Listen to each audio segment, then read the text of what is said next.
할렐루야.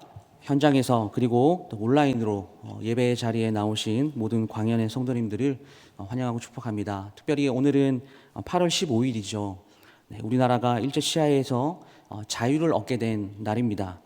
우리나라가 하나님의 크신 능력의 은혜를 힘입어서 여기까지 올 수 있었음을 우리가 다 같이 고백하고, 오늘도 말씀을 통해서 우리나라에 그렇게 자유를 허락하신 그 크신 하나님의 능력을 오늘 우리도 경험하게 되는 귀하게 복된 예배 시간이 될 수 있기를 주님의 이름으로 축원합니다.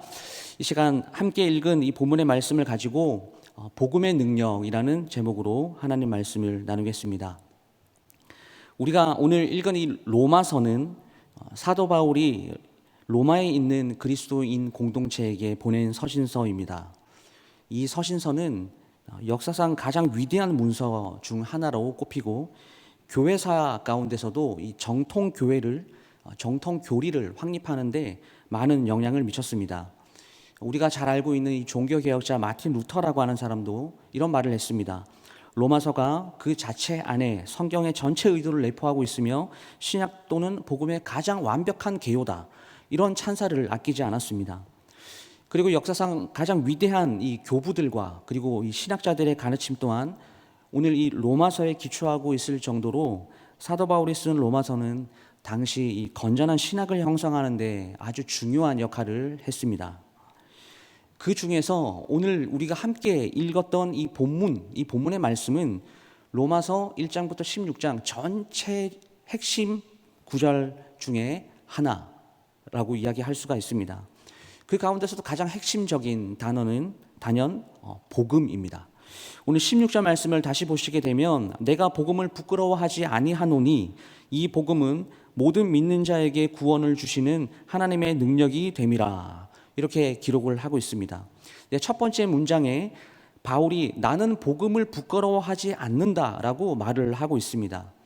여러분, 왜 이런 말을 하고 있는 것일까요? 먼저 이 바울이 이런 말을 하고 있는 의도를 우리가 이해하기 위해서는 사도 바울이 가지고 있었던 복음, 이 복음을 어떻게 정의를 하고 있는가, 우리가 이것을 먼저 알아야 할 필요가 있습니다. 그래서 사도 바울이 복음을 어떻게 정의하고 있는가, 첫 번째는 복음은 성경에 미리 약속하신 것이다 라는 것입니다. 함께 읽지는 않았지만 오늘 이 2절 본문을 보시게 되면, 이 복음은 하나님이 선지자들을 통하여 그의 아들에 관하여 성경에 미리 약속하신 것이다 라고 기록을 합니다. 사도 바울도 이 복음이라는 것이 그 뿌리가 구약 성경에 있고 하나님께서 구약의 선지자들을 통하여 미리 약속하신 것이 신약에서 성취가 되었다, 이렇게 정의를 하고 있다라는 것이죠. 제가 오늘 본문을 묵상하면서 이 구절에, 2절 구절에 나와 있는 이 미리라고 하는 이 단어를 묵상하면서 참 은혜를 받았습니다. 여러분, 이것은 단순한 단어 같이 보이지만 사실 이 미리라고 하는 단어 안에 포함되어 있는 의미는 아주 중요하고 아주 크다라는 것이죠. 무엇일까요?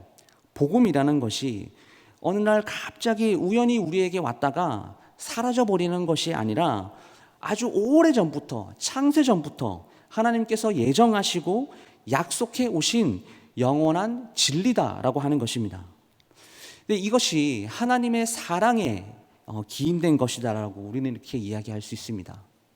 그러므로 미리 약속하셨다라는 것은 인간을 향한 하나님의 사랑이 지금 얼마나 큰지를 보여주는 것이고, 그리고 이 약속이 실제 성취가 될 때 우리로 하여금 약속하신 그 하나님을 더욱더 굳게 믿게 하는 동기가 되는 것이다, 이렇게 이야기할 수가 있습니다. 그렇다면 여기서 말하는 이 약속이라고 하는 것은 하나님의 그 인류 구원 계획을 지금 말하고 있는 거겠죠.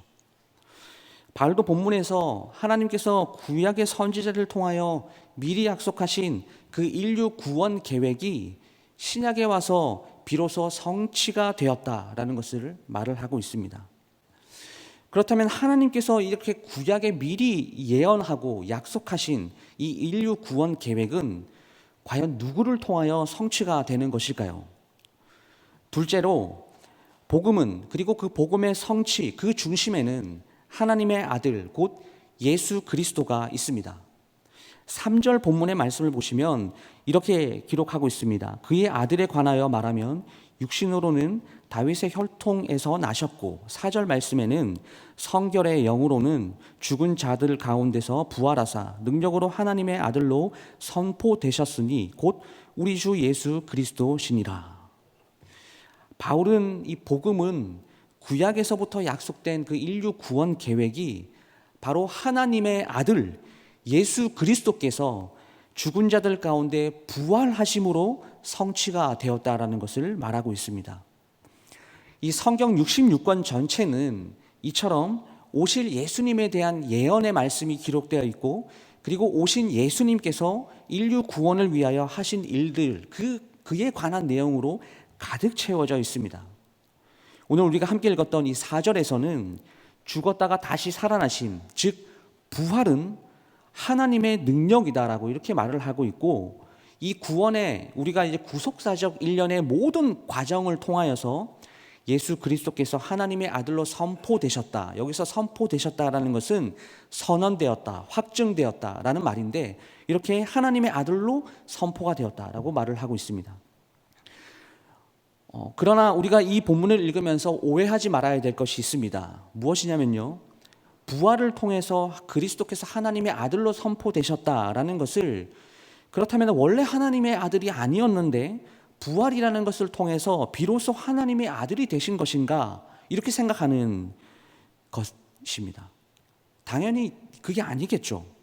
그러면 우리는 어떻게 생각하는 것이 성경을 올바르게 보는 것일까요? 원래부터 예수님은 하나님의 아들이셨는데, 그 예수님께서 인간의 몸을 입고 이 땅에 오셔서 그 사시는 공생의 기간 동안에 가장 연약하고 가장 비참한 상태에 계셨던 그 예수님께서 이제 부활 후에 하나님의 우편에 앉으시고 비로소 만왕의 만으로 즉위하셨다, 임명받으시게 되었다, 이렇게 보아야 하는 것입니다. 이런 놀라운 하나님의 말씀을 성취하시고 부활 후에 하나님의 아들로 확증되시고 선포되신 그 예수 그리스도가 누구냐라고 했을 때, 오늘 우리가 읽었던 3절 말씀에 육신으로는 다윗의 혈통에서 나셨다라고 밝히고 있습니다. 먼저 바울이 본문에서 예수님의 신분을 그 인간의 관점에서 다윗의 혈통이라는 것을 먼저 이야기하고 있는 이유는, 예수님께서 그 기름 부음 받은 다윗 왕가의 자손이고 왕적인 메시아로 이 땅에 오셨다라는 것을 지금 사도 바울이 강조하기 위해서입니다. 그 당시 유대인들의 이 메시아 사상을 조금 살펴보면 다윗의 혈통의 왕손으로 오시는 분이었고요, 그리고 그 메시아가 이 땅에 오게 되면 로마를 다 무찌르고 이스라엘을 그 속에서 구출하여서 하나님의 정의와 공의를 성취시키는 분으로, 그렇게 유대인들이 이 메시아를 이해하고 있었습니다. 그런데 메시아라고 하는 사람이 어디서 이렇게 나타났는데, 그 메시아가 십자가에 못 박혀 비참하게 죽는 모습, 이런 모습은 그들이 가지고 있었던 이 구약의 배경 가운데서 기대했던 메시아의 모습과는 완전 다른 모습이었죠. 그래서 유대인들은 예수님이 그리스도다, 예수님이 메시아다라는 사실을 받아들이지 않았습니다. 그러므로 이렇게 유대인들에게 육신의 혈통만 가지고는 예수님이 하나님의 아들이다라는 것을 설명하기에는 불충분한 거예요. 그래서 성결의 영으로는 죽은 자들 가운데서 부활하셨다라는 말을 하고 있는 것입니다. 이것은 예수님의 이 신적인 권위, 신성을 강조하고 있는 것입니다. 이렇게 육신과 신성, 이 두 가지 모든 것들을 설명함으로써 과거 역사적으로 육신을 입고 우리와 함께 계셨고, 지금 현재 승천하셔서 하나님 보좌 우편에 앉아 계신 그 예수님이 하나님이 아들이다라는 이 사도 바울의 신학을 뒷받침해 준다라고 할 수 있습니다. 오늘 본문의 핵심인데요, 이어서 바울이 이러한 복음을 나는 부끄러워하지 않는다라고 이렇게 이야기를 하였습니다. 일반적으로 바울이 쓴 이 서신서를 보게 되면 복음에 관한 것, 그리고 십자가에 관한 것을 어떻게 이야기를 하고 있냐면, 나는 복음을 자랑한다, 나는 십자가를 자랑한다, 이런 긍정문이 많이 발견이 되거든요. 고린도후서 10장 17절 말씀에도 자랑하는 자는 주 안에서 자랑할지니라. 그리고 갈라디아서 6장 14절 말씀에도 그러나 내게는 우리 주 예수 그리스도의 십자가 외에 결코 자랑할 것이 없으니. 이렇게 사도 바울이 쓴 이 서신서에 나오는 이런 표현으로 봤을 때 사실 오늘 본문도 나는 복음을 자랑한다 이렇게 표현하는 것이 자연스러운 것 같은데요, 그렇게 하지 않고 나는 복음을 부끄러워하지 않는다라고 이렇게 써놨어요. 사실 이러한 표현은 사도 바울의 좀 약간 특이한 표현 중에 하나입니다. 이런 표현이 성경에 등장하면 우리는 이렇게 생각해 볼 수가 있겠죠. 사도 바울이 분명한 의도와 목적을 가지고 지금 이러한 글을 쓰고 있구나.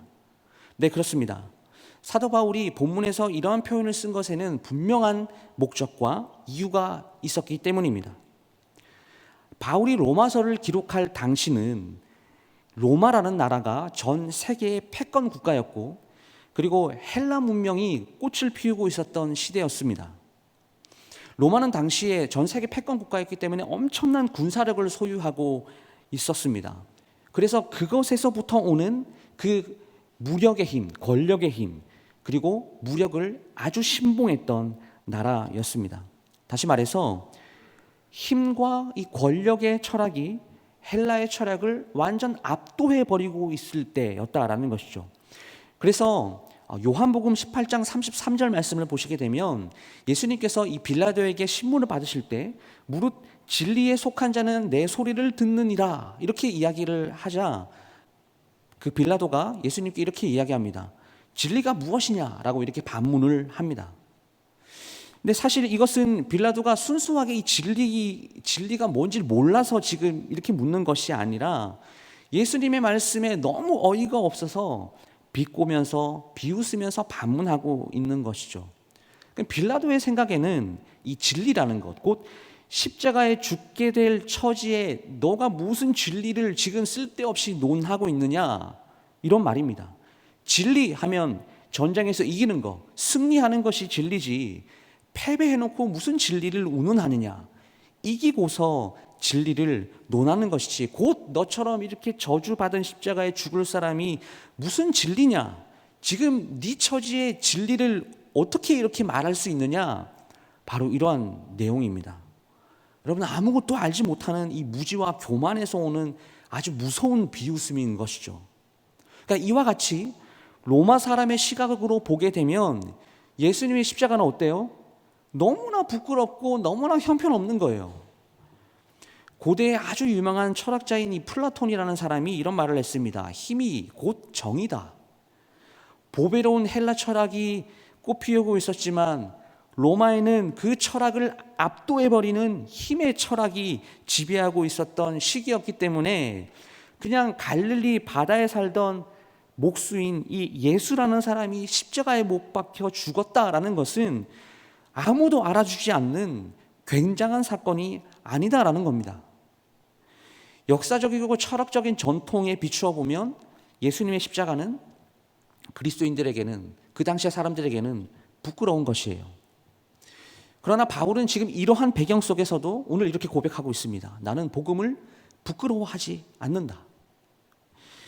예수님의 십자가 죽음에 대해서 비난하고 조롱하고 그 부끄러운 생각을 가지고 있었던 사람들이 이 바울의 선언을, 이 바울의 고백을 들었다라면 어땠을까요?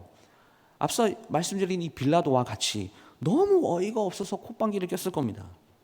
사도 바울이 로마서를 기록할 시기에는 유대인들과 로마인들 모두가 복음을 반대하던 시대였고, 그리고 예수를 믿는 사람들을 핍박하고 죽이는 그런 시대였고요. 그 가운데여서 소수의 사람들만 그리스도인으로 살아가던 그런 환경이었기 때문입니다.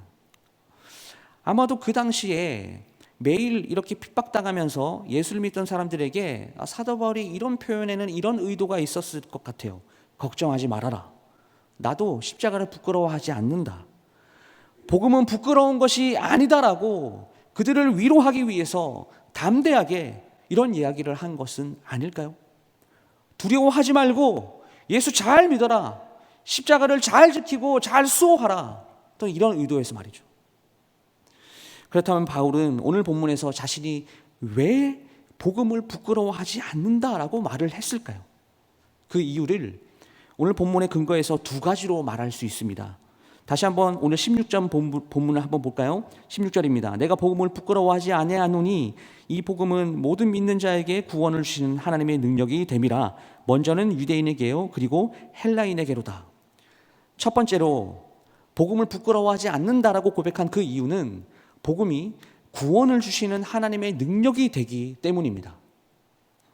당시 헬라인들의 그 사고의 십자가는 실패, 수치, 패배를 상징했습니다. 또한 유대인들에게는 신명기 21장 23절 말씀을 근거로 해서 십자가에 달린 그 사람의 저주의 상징으로 여겨졌습니다.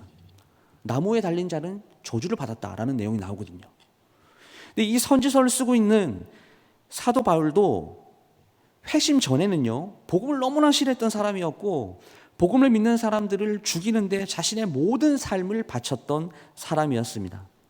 잘 알고 계시죠? 회심 전에 바울은 복음 자체가 구약 성경의 예언과 맞지 않는다라고 생각해서 이 복음을 이단 사상으로 정죄했습니다. 그래서 기독교인들을 고소하고 잡아들이는 일에 정말 최선을 다했어요. 그러나 그가 다메섹 도상에서 실제로 그 예수 그리스도를 체험하고 하나님의 능력을 체험한 후에는 어떻게 되었습니까? 그의 인생이 이렇게까지 달라질 수 있나 싶을 정도로 완벽하게 달라졌습니다. 그가 먼저 회심 순간에 모든 것을 변화시키는 하나님의 능력을 직접 경험하고 직접 체험을 했기 때문에 사도 바울은 복음이 가지고 있었던 능력이 무엇인지를 너무나 정확하게 알고 있었다라는 것이죠. 복음이 능력을 가질 수 있는 이유는 이 사절을 통해서 우리가 살펴본 바로 부활을 통해서 능력 있는 그 하나님의 아들로 세우심을 받은 예수 그리스도를 복음으로 전하기 때문에 그렇습니다. 여러분, 여기서 복음이 능력을 가진다라고 해서요, 많은 교회들이 과거에 이 능력을 어떻게 받아들였냐, 뭔가 신비한 능력을 체험하고 초자연적인 어떤 현상을 보는 것, 기적을 보여주고 행하는 그런 신비한 능력으로 받아들여서 결국 그것이 어떻게 되었냐면 신비주의라고 하는 이단 사상으로 발전하게 됩니다. 그래서 신앙생활 가운데 이러한 능력이 나타나야지 신앙생활을 잘 하고 있는 것으로 우리는 오해해 왔어요. 지금의 오순절 운동이나 신사도 운동 이런 것들이 사실은 다 이렇게 능력 받기를 소망하는 열정으로부터 시작이 되었다라는 것을 부인할 수 없습니다.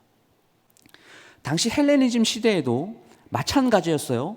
이 능력이라고 하는 이 단어를 마술적인 뉘앙스로 많이 이해했다라고 합니다. 그러나 여러분, 바울이 지금 말하고 있는 이 능력은 뭔가 오묘하고 신비하고 초자연적인 능력, 이것을 말하는 것이 아닙니다. 여기서 말하는 능력은 사람을 완전히 변화시키는 능력이에요. 이 능력은 죄로 인해서 영원한 사망의 형벌을 받아, 그래서 우리의 인생은 하나님이 개입하시지 않는다라면 인간이 본래 걸어가야 될 길은 바로 죽음, 그 이후의 심판, 그 이후의 지옥행, 이것이 바로 하나님이 우리 인생 가운데 개입하시지 않았다라면 우리가 걸어가야 될 그 길인데, 어떠한 은혜인지 하나님의 그 영광스러운 자녀로 구원받아 재창조가 된 그런 능력, 그 역사, 바로 그것이 하나님의 능력인 것이죠. 복음이 가지고 있는 능력인 것이죠. 바울이 다메섹에서 체험한 그 하나님의 능력은 바로 과거에 자신의 어떤 잘못된 모든 행동들에서 돌이켜서 이제는 완전히 거듭난 새 사람으로 재창조된 사건입니다. 복음이 구원을 가져다 주는 능력이 되는 그 이유는 우리가 거듭나서 새 사람이 되는 그 하나님의 재창조의 능력의 역사가 일어나기 때문에 그런 것이죠. 내가 신비한 현상을 체험하고 그런 신비한 어떤 은사 그 자체로만 되는 것은 아니다라고 하는 것입니다. 둘째, 복음을 부끄러워하지 않는다라는 이 바울의 고백, 그 이유는 복음은 전 우주적으로 적용이 되기 때문입니다. 이 말은 구원이 능력이 되고 거듭남의 능력이 되는 이 복음이요, 어떤 특정한 계층이나 특정한 그룹에게 정해져서 그 사람들만 믿고 그 사람들만 구원을 받게 되는 것이 아니라 모든 믿는 사람들에게 적용되는 우주적인 복음이기 때문에 내가 복음을 부끄러워하지 않는다라고 이야기를 한 것입니다. 이 어떤 특별히 주식이나 이런 물질에 관계된 그런 부분들에 있어서는 이 정보가 공유가 되면 안 됩니다. 왜냐하면 그 정보만으로 엄청난 금액이 막 오르고 내리고 하기 때문에 이 시크릿한 정보는 자기만 알고 있어야 되는 거예요. 그런데 구원에 대한 정보는요, 이거는 정말 비밀스럽고 정말 시크릿한 것인데, 이게 왜 은혜가 되냐면 모두에게 열려있기 때문에 그렇습니다. 그리고 또한 복음을 믿고 거듭남의 재창조의 능력을 체험한 이 성도들은 지금 이 순간 구원을 경험하게 된 것이죠. 이 말은요, 종말 때에 하나님의 심판에서 내가 건진받아서 구원을 받게 될 것이다 라는 것을 사실 미리 지금 땡겨서 내가 지금 이 순간에 경험한다라는 그런 의미입니다. 이것을 무엇이라고 이야기하냐면요, 구원의 현재성이라고 이렇게 이야기를 합니다. 이것이 왜 우리에게 부끄러워하지 않을 수 있는 은혜가 되는 것인가? 사실 구원이 모든 믿는 사람들에게 주어진다라는 것, 이것은 이 바울의 신약 사상인데, 이것은 당시에 유대의 어떤 배타적인 선민 사상에 정면적으로 대치가 되는 것이었습니다. 근데 이런 배타적인 선민 사상, 우리 민족만 구원을 받았으니까, 하나님의 사랑을 받았으니까 구원도 우리 민족에만 있어 라고 하는 이런 배타적인 선민 사상이 주류였던 그 당시의 유대 사회에 바울이 오늘 차별 없이 모든 사람에게 구원이 주어진다라고 선포한 이 복음이라는 것이 그 유대인들의 협소한 이 배타적인 선민 사상을 허물고, 유대인이나 이방인이나 이제는 차별 없이 모든 믿는 자에게 구원의 복을 약속하기 때문에 이 복음이 부끄러워하지 않는 은혜가 될 수 있다는 것이죠. 누구든지 믿음으로 십자가를 통해서 하나님의 통치 영역으로 들어가기만 하면 구원을 받을 수 있다는 것입니다. 이러한 이유에서 오늘 바울이 나는 복음을 부끄러워하지 않는다 이렇게 말을 하고 있어요. 마지막으로 바울이 이렇게 복음을 부끄러워하지 않고 복음을 자랑하는 삶을 사는 사람들에게 하나님의 의가 나타나는 결과를 맞이한다라고 말하고 있습니다. 17절 말씀 보시면 복음에는 하나님의 의가 나타나서 믿음으로 믿음에 이르게 하나니 기록된 바 오직 의인은 믿음으로 말미암아 살리라 함과 같으니라.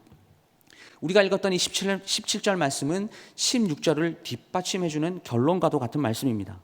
다시 말씀드리면 복음이 왜 모든 믿는 자에게 구원을 주시는 하나님의 능력이 되는가 하면 그 속에서 하나님의 의가 나타나기 때문이다 라는 것을 지금 이야기하고 있습니다. 복음의 결과로 하나님의 의가 나타난다라는 그런 이야기인데요, 그렇다면 하나님의 의는 무엇을 말하는 것인가? 이 의라는 개념, 이것은 사실 매우 중요한 개념이면서 가장 어려운 개념이기도 합니다. 이 의라고 하는 단어는요, 원문으로 보게 되면 이 디카이오시네라고 하는 단어가 번역이 됐고, 영어로는 우리가 너무나 잘 알고 있어요. righteousness라고 번역이 됐습니다.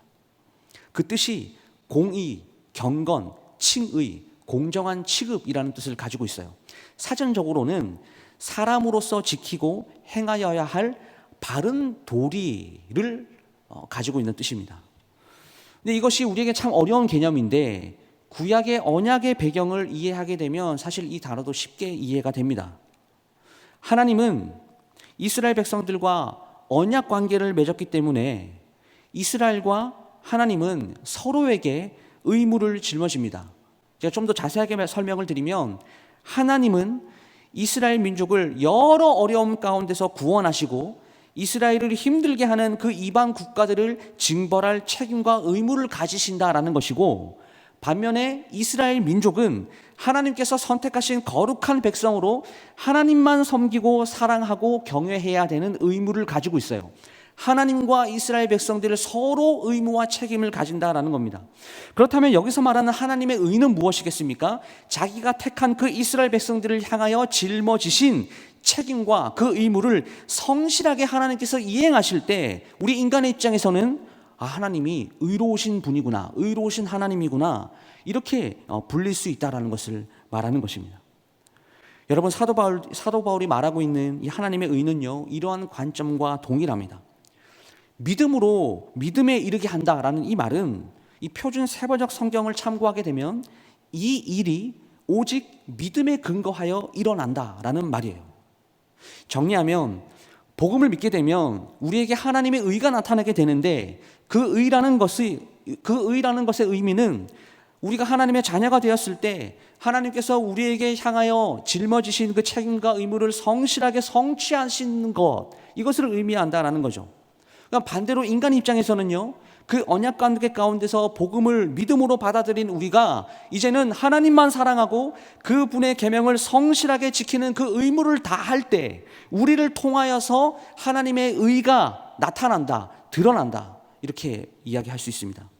그렇기 때문에 복음을 믿음으로 고백하는 자들에게는 그 의로우신 하나님께서 이제는 우리를 의롭다 선언해 주시는 그 은혜를 입게 되는 것이죠. 그리고 우리가 그 의의 옷을 입어서 하나님의 자녀가 되었다라는 것을 누가 보증해 주십니까? 성령께서 우리에게 인치셔서 보증해 주신다라고 성경은 말하고 있습니다. 이것이 구원을 받은 백성에게 나타나는 결과이자 구원을 주시는 이 복음의 능력, 하나님의 능력이다라는 것을 바울이 이야기하고 있어요. 우리가 지금까지 이 복음에 대한 전반적인 내용을 좀 살펴보았습니다. 먼저 복음이 무엇인가, 그리고 왜 복음을 사도 바울이 부끄러워하지 않는가. 복음은 모든 믿는 자들에게 차별 없이 주어지는 구원의 능력이 되기 때문에 마지막으로 나는 복음을 부끄러워하지 않고 이제는 복음을 자랑하는 삶을 살아가겠다. 그리고 그렇게 사는 사람들에게는 결과적으로 하나님의 의가 나타난다. 이런 말씀을 우리가 좀 살펴보았습니다. 말씀을 마무리하겠습니다. 사랑하는 성도 여러분, 우리가 누구입니까? 아무리 인간적인 능력이 뛰어나고 아무리 좋은 위치에서 부족함이 없이 넉넉한 삶을 영위하고 있다라고 할지라도 성경은 인간을 심판받아 마땅할 죄인으로 정의하고 있습니다. 그 말씀에 의하면 우리는요, 정말 벌레만도 못한 인간인 것이죠. 우리에게서 선한 것이 하나도 나올 수 없는, 우리는 모든 것이 전적으로 타락한 인간입니다. 그러나 하나님께서는 그리스도를 통하여 인류 구원 그 계획을 성취하셨고 이제는 부활하신 그 예수님을 믿음으로 영접하고 고백하기만 하면 하나님께서 우리의 죄를 용서해 주십니다. 그래서 이제 나는 더 이상 먼지와 같은 존재가 아니라, 벌레만도 못한 존재가 아니라 세상에서 가장 존귀하고 영화로운 존재로 그 예수 그리스도의 그 의의 옷을 오늘 우리에게 덧입혀 주셨습니다. 여러분, 이것이 기독교의 복음이고 기독교의 진리입니다. 이 복음은 특별히 예수 그리스도를 21세기에 따르는 모든 믿는 그리스도인들에게 바로 이 강단을 통해서 절대적으로 강조가 되어야 합니다. 왜냐하면 지금 우리가 살아가고 있는 이 시대는 다원주의에서 비롯한 종교 혼합주의와 종교 통합주의가 만연한 시대에 절대적으로 이 강단을 통하여 제시되는 이 복음의 확신을 잃어가고 있는 시대이기 때문입니다. 그래서 말씀을 마무리할 때 먼저는 우리 시대에 이 교회를 통해서 복음이 잘 선포되어지고 있는가라는 것을 먼저 생각해 보고 싶습니다. 제가 여러분들에게 질문 하나 좀 드리겠습니다. 당연히 아멘이라는 답을 제가 기대하고 질문하는 것입니다.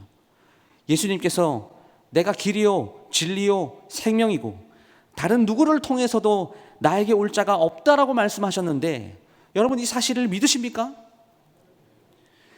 그러나 우리가 살고 있는 이 시대의 문화는요, 예수님이 오직 한 길이라는 것을 강조하고 있지 않아요. 네 것도 좋고 내 것도 좋고, 야, 세상에 절대 진리가 어디에 있냐, 너도 진리고 나도 진리고, 이런 진리라는 것이 절대적이지 않고 상대화되어 버린 그런 세상의 문화 속에서 우리가 지금 살고 있습니다. 근데 더 우리를 안타깝게 만드는 사실은 모든 교회가 다 같은 것은 아니겠지만 몇몇의 이 교회들, 그러니까 일부 교회들이죠. 교회조차도 이 복음의 이 사실을 강조하지 않는 것을 보게 된다라는 것입니다. 진리의 말씀과 복음의 정수가 설교되어져야 하는 이 강단에서 단순하게 인생을 잘 사는 비결과 복을 많이 받는 비결과 그리고 내가 꼬리가 되지 않고 머리가 되는 법, 이런 성도들의 귀를 즐겁게 만들어주는 기복의 중심이 된 말씀이 더 많이 선포가 되고, 도덕적이고 윤리적으로 우리가 이렇게 살아야 된다라는 말씀은 많이 선포가 되지만, 우리를 구원하신 그 하나님께서 어떤 일을 하셨는지, 하나님 자체에 대해서, 예수 그리스도 자체에 대해서 말하는 설교가 강단에서 사라져가고 있는 현실을 보게 됩니다. 여러분, 신앙생활은요, 자기 만족이 아닙니다. 강단에서는 인간의 욕구만을 채워주는 설교가 선포되어져서는 안 됩니다. 복음이 선포가 되어지면요, 먼저 우리 마음 가운데 뭐가 생기는지 아십니까? 은혜보다는 먼저 마음 가운데 부담감이 생겨요. 불편하거든요. 왜냐하면 복음을 제대로 들으면 복음이 내 인생 자체를 진단하기 때문입니다. 바로 죄인이라고 하는 사실을요. 그리고 우리는 내가 이 정도 신앙생활 하면 괜찮지라는 그런 마음이 있어가지고 뭔가 삶에서 이 복음으로 인해서 변화가 일어나는 것에 굉장히 두려워합니다. 인생에 변화가 일어나게 되면 더 많이 수고해야 되고 더 많은 헌신이 동반되어지기 때문이죠. 그래서 그냥 현실에 안주하고 싶은 것이 우리 죄악된 인간의 본성입니다. 그런데 복음을 제대로 듣게 되면요, 복음이 때로는 우리 인간들을 향해서 굉장히 극단적인 변화를 요구할 때가 있어요. 신앙생활 그렇게 하면 안 돼. 완전히 변해야 돼. 신앙생활의 적당히가 어디 있냐.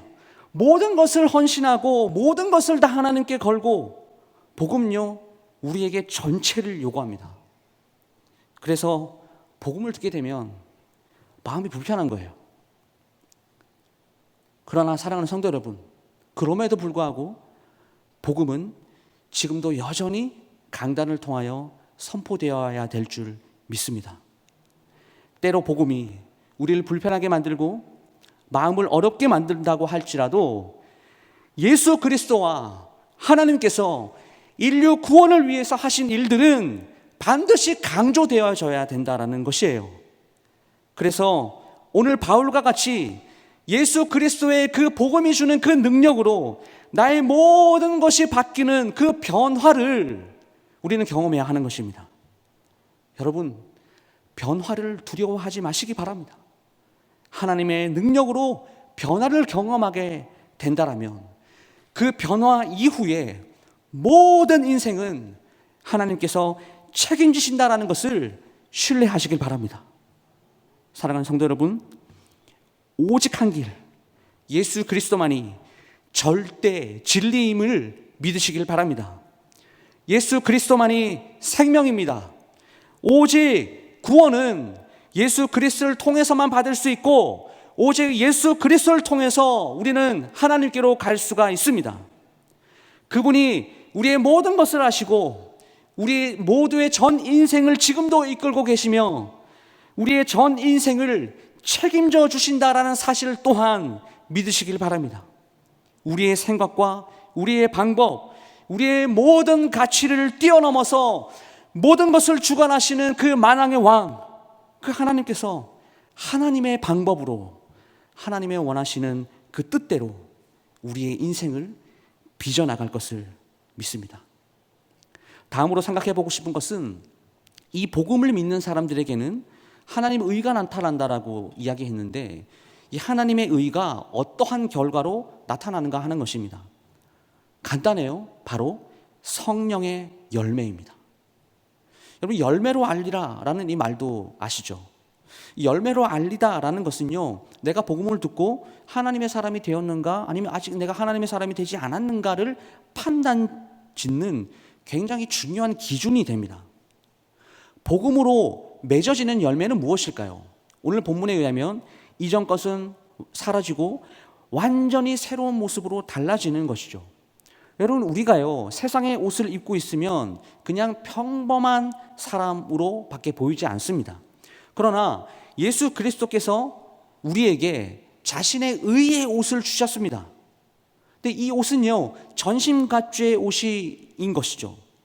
우리 모두가 이 복음을 믿음으로 말미암아서 이제는 그 옷을 우리가 입었기 때문에 밖에 나가면 다 티가 나는 거예요. 아, 저 사람은 교회 다니는 사람들이구나. 저 사람은 예수 믿는 사람들이구나. 어디를 가든지 우리가 기독교인이다라는 것이 어디를 가든지 드러나게 되는 것입니다. 여러분, 그렇기 때문에 세상 사람들이요, 기독교인들에게, 교회를 다니는 사람들에게 지금도 여전히 어떻게 하고 있습니까? 아주 엄격한 도덕적이고 윤리적인 잣대를 지금도 우리에게 요구하는 것이에요. 그래서 이 세상 사람들의 그 잣대에 의하면, 그 기준에 부합하면 아, 그래, 너희는 참 그리스도인이구나 라고 하는 것이고, 그 기준에 부합하지 못하면 손가락질하고 비판하는 것입니다. 사랑하는 여러분, 그리스도인들은요, 어디를 가든지 세상 사람들과는 구별되고 거룩해야 합니다. 바로 이런 신학이 오늘 이 말씀을 통해서 나오는 것이죠. 그런데요, 하나님께서, 예수님께서 우리에게 입혀주신 그 의의 옷, 이것은 우리가 발견한 것이 아니죠. 우리가 뭔가 자격이 있어서 그 예수님의 그 의의 옷을 우리가 입은 것도 아닙니다. 이것은 예수 그리스도를 믿는 믿음을 통하여 비록 우리는 자격이 없지만 그 은혜를 힘입어서 우리에게 주어지는 하나님의 조건 없는 선물입니다. 우리 모두는 복음을 듣고 믿어 구원을 주시는 하나님의 능력을 체험한 사람들이에요. 그렇기 때문에 우리가 삶 속에서 맺어야 하는 열매는, 제가 무슨 은사를 부정하는 것은 아니지만요, 적어도 오늘 본문의 말씀에 비춰보게 되면 뭔가 신앙생활 가운데, 제가 또 앞서서 말씀드렸지만 뭐 다른 언어를 말하는 것이 나타나고, 뭐 병을 고치는 게 나타나고, 이런 예언을 나타내고 하는 이런 능력의 열매가 맺어지는 것이 다가 아니다라고 하는 것을 말씀드리고 싶은 거예요. 그것은 바로 그리스도의 의의 옷을 입어서 우리의 삶 가운데 자연스럽게 드러나고 나타나는 선한 삶을 통한 열매인 것입니다. 그리스도인으로서 그에 걸맞는 삶을 사는 것으로, 거기서부터 나오는 그런 열매인 것이죠. 여러분, 그러므로 신앙생활 가운데 이런 선한 삶으로부터 오는 그 열매를 추구하는 우리 모두가 될 수 있기를 간절히 소망합니다. 그래서 우리가 가진 이 복음이 말씀에 부합한 삶을 살아갈 때에 믿지 않는 자들에게도 영향을 미쳐서 그 복음의 씨앗을 뿌리고 구원에 이르는 능력이 우리의 삶을 통하여 나타나는 그러한 삶을 살 수 있기를 간절히 소망합니다. 사랑하는 성도 여러분, 복음의 확신을 가질 수 있는 우리 모두가 될 수 있기를 간절히 바랍니다. 하나님의 영광을 위해서 복음을 우리에게 주어졌고, 그리고 교회의 건강을 위해서, 이 세상에 소망을 주기 위해서 복음이 우리에게 주어졌다라는 사실을 잊지 않으셨으면 좋겠습니다. 복음은요, 구원을 주시는 하나님의 능력이 됩니다. 이곳에 계시는 모든 분들이 이 진리의 복음, 그 말씀을 붙잡고 하나님의 의의 옷을 입어서 거룩한 성령의 열매를 맺는 삶을 사시는 사랑하는 모든 성도님들이 될 수 있기를 주님의 이름으로 간절히 축원합니다. 기도하겠습니다.